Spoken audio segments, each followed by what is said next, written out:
মই স্নিগ্ধা ঠাকুৰীয়াই এটি অনুভৱ পাঠ কৰিব লৈছোঁ। অনুভৱটিৰ নাম হৈছে বাটে ঘাটে। অনুভৱটি লিখিছে প্ৰণৱ কলিতা। ধিমিক ধামাককৈ চাকিটো জ্বলি আছে।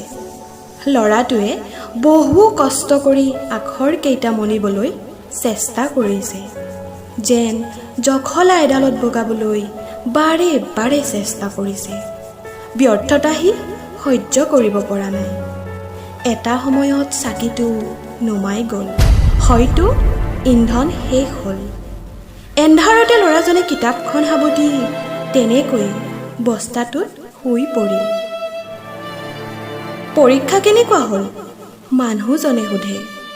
ভালেই, লাহেকৈ সি বাচনখিনি ধুই ধুই উত্তৰ দিয়ে। ল'ৰাটো হেনো মানুহজনে নলাৰ পৰা তুলি আনিছিল, সেয়ে বিনা পইচাত দোকানত কামত লগাব পাৰিছে।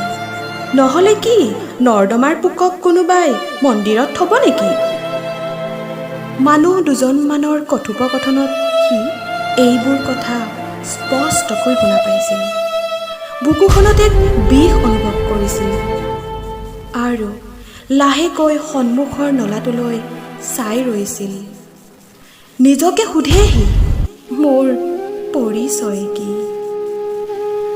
আজিও বস্তাটোৰ ওপৰত বহি সি চাকিটো জ্বলাই লৈছে। পেলনীয়া কিতাপ এখনৰ ফলাপাত এখিলা দেখি সি পঢ়িবলৈ চেষ্টা কৰিলে আৰু দুচকুৰে তাৰ অজানিতে টপত চকুলো বৈ গ'ল। নিজকে বহুত অকলশৰীয়া যেন অনুভৱ কৰিলে সি।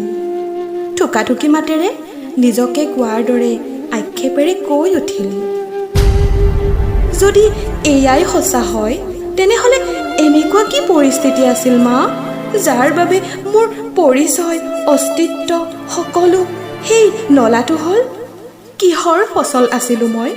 মোৰ কি দোষ আছিল মা?